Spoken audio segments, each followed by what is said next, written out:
Stop for a second, because what happened today may look like a diplomatic delay. It may sound like another routine headline in a war already overflowing with them, but it is not routine, not even close.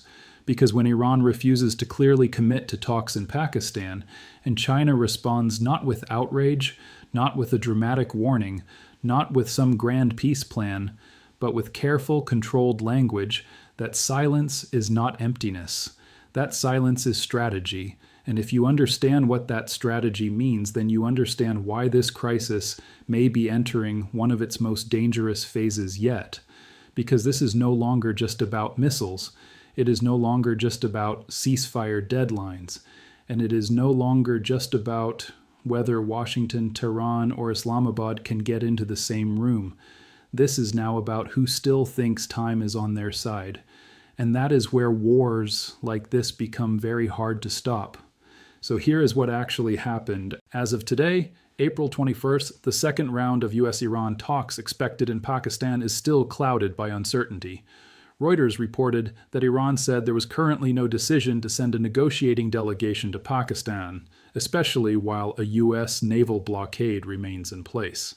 At the same time, Pakistani officials said they were still confident Iran would attend and that they had received positive signals from Tehran. In other words, Iran did not slam the door shut forever, but it absolutely did refuse to give the clean yes that Washington and Islamabad were hoping for right now. And that matters, because in a crisis like this, uncertainty is not neutral. Uncertainty is leverage. If you are Iran, saying we have not decided is not the same thing as saying no. It is more useful than no, because no closes options. We haven't decided keeps everyone waiting. It keeps Washington guessing. It keeps Pakistan working the phones. It keeps markets uneasy. It keeps the ceasefire fragile. And it keeps Tehran in control of the tempo without firing a single missile. That is not hesitation by accident. That is pressure by ambiguity. Now here is where China comes in. A lot of people expected Beijing to do one of two things. Either publicly push Iran toward Islamabad because China wants stability and desperately needs Gulf energy to keep flowing, or stand shoulder to shoulder with Tehran in a much more visible way and condemn Washington even harder, but that is not what China did. Instead, China stayed measured, very measured. Reuters reported that President Xi Jinping, in a call with Saudi Crown Prince Mohammed bin Salman, emphasized that the Strait of Hormuz should remain open and that conflicts in the Middle East should be resolved through political and diplomatic means. Reuters also reported earlier that China had stepped up diplomacy over the Iran war while carefully avoiding moves that could alienate Tehran ahead of Xi's planned summit with Trump.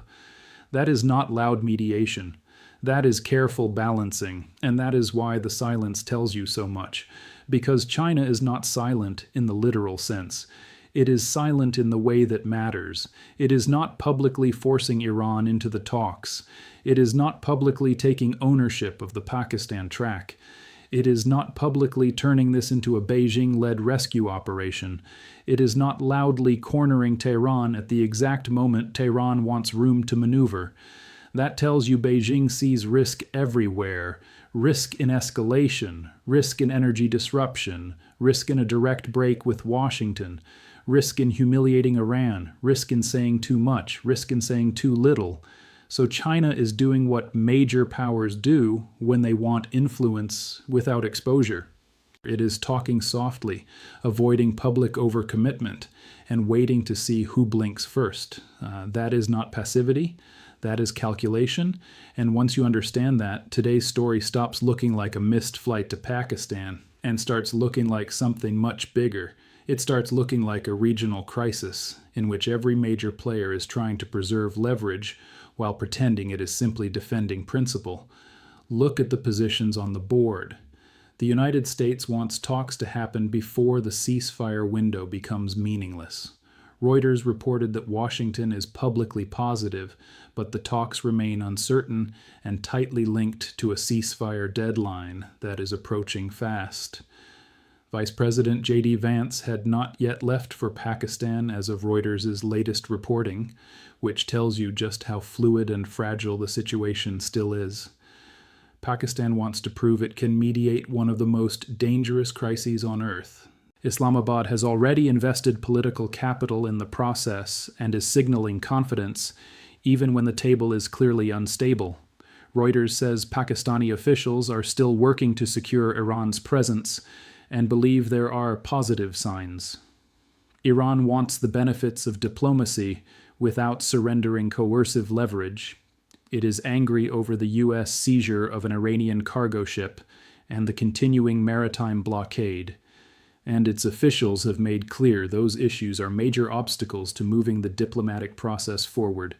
Reuters described the fate of the talks as uncertain precisely because Tehran sees ongoing U.S. actions as violations of the spirit, if not the letter, of the ceasefire.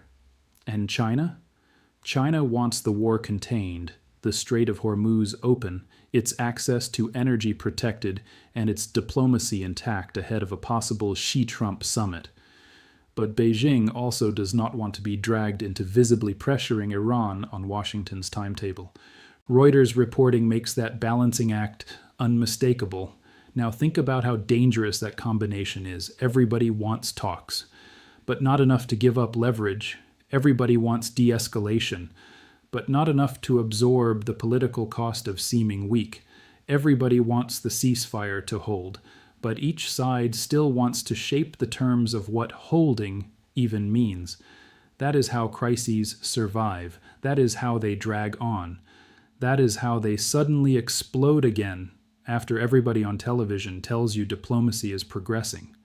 Because diplomacy without trust is often just organized delay. And delay, in a war like this, can be weaponized. That is why Iran's move today matters so much more than it looks. Iran did not have to formally reject Pakistan to send a message. The message was already sent. You do not get to blockade us, seize our ships, pressure us publicly, and then expect us to arrive on schedule as if nothing has changed. That is the Iranian position, whether you agree with it or not. And the reason it matters is because it exposes the contradiction at the center of the ceasefire. Washington wants negotiation and coercion at the same time. Tehran wants diplomacy and leverage at the same time. Pakistan wants urgency and flexibility at the same time. China wants stability and ambiguity at the same time. Those are not clean positions. Those are collision positions. And if those positions collide too hard, the next stage of this war may not be diplomatic at all. Now let's talk about China more directly, because this is where most people are missing the story. A lot of commentary treats Beijing like it has only two choices, either rescue the process or reveal weakness. That is far too simplistic. China's real objective is not to become the public face of this negotiation. Its objective is to prevent a bigger regional rupture while preserving its own relationships on all sides. Reuters noted that China is deeply exposed to Middle East energy flows and has been accelerating diplomatic activity around the Iran war while preparing for a summit with Trump. Xi's call for Hormuz to remain open was not a random statement. It was a signal of what Beijing cares about most: controlled de-escalation, uninterrupted shipping, and no dramatic move that forces China to pick a side more bluntly than it wants to. So, when China does not loudly react to Iran's non-commitment on Pakistan talks, that is not because Beijing does not understand the stakes. It is because Beijing understands them extremely well. A public shove could backfire with Tehran. A visible endorsement of U.S. pressure could damage China's posture in the region. A failed mediation attempt would weaken China's image. And a sharper confrontation in Hormuz would hit Chinese energy security directly. So Beijing speaks in abstractions: ceasefire, diplomacy, open shipping lanes, restraint. That is not empty language. That is a major power telling you what it values while refusing to overplay its hand. And there is one more thing that silence tells us. It tells us China may not believe the Pakistan track is stable enough yet to fully invest its prestige in it. That is an inference, but it fits the pattern in Reuters' reporting. Beijing is active, concerned, and diplomatically engaged, yet still careful not to get too far ahead of events. Now ask yourself the real question. If China, of all countries, is choosing restraint in public at a moment like this, what does that say about how shaky the situation really is behind the scenes? Probably this: much shakier than leaders want to admit. Because if the process were solid, if Iran were clearly on board, if Washington and Tehran were really converging, you would likely hear more confidence. Instead, what you hear is caution. Pakistan says it is optimistic. Iran says no final decision. The United States says talks are still expected. China says keep Hormuz open and pursue diplomacy. Everyone sounds engaged. No one sounds secure. That is not peace. That is a live crisis with formal language wrapped around it. And remember what is happening in the background while all this unfolds. The Strait of Hormuz remains one of the central pressure points in the war. Reuters has repeatedly highlighted how important that waterway is for global oil and gas flows, and how China's interest in the conflict is shaped by its dependence on regional energy supplies. Add in the U.S. seizure of an Iranian cargo ship and the arguments over blockade enforcement, and suddenly the Pakistan talks are no longer just about a conference room in Islamabad. They are about whether diplomacy can keep up with events at sea, on land, and in the global economy. That is why today matters. Because today was not just about whether Iran gets on a plane. It was about whether Iran still sees enough value in waiting, whether Pakistan can still hold the process together, whether Washington can combine pressure with negotiation without breaking the negotiation itself, and whether China believes the smartest move is to shape the environment quietly instead of stepping into the center of the stage. That last point may be the most revealing of all. In moments of real confidence, powers speak boldly.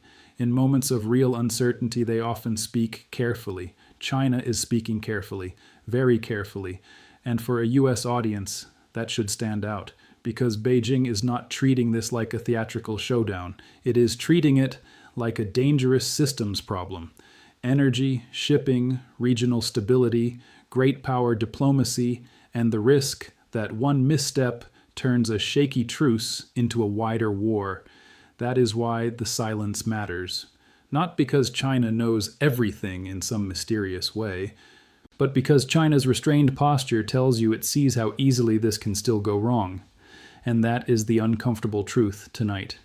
Iran has not given the clean diplomatic answer everyone wanted. Pakistan is trying to keep the door open.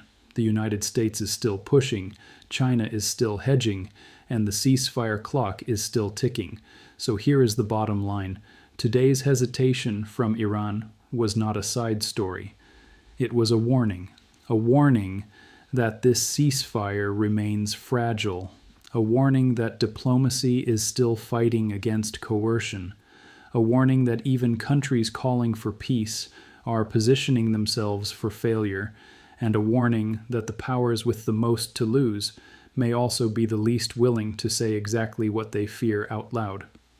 That includes China, especially China, because when Beijing lowers its voice in a crisis this serious, it usually means one thing. It is listening very closely to the sound of escalation, and it does not like what it hears.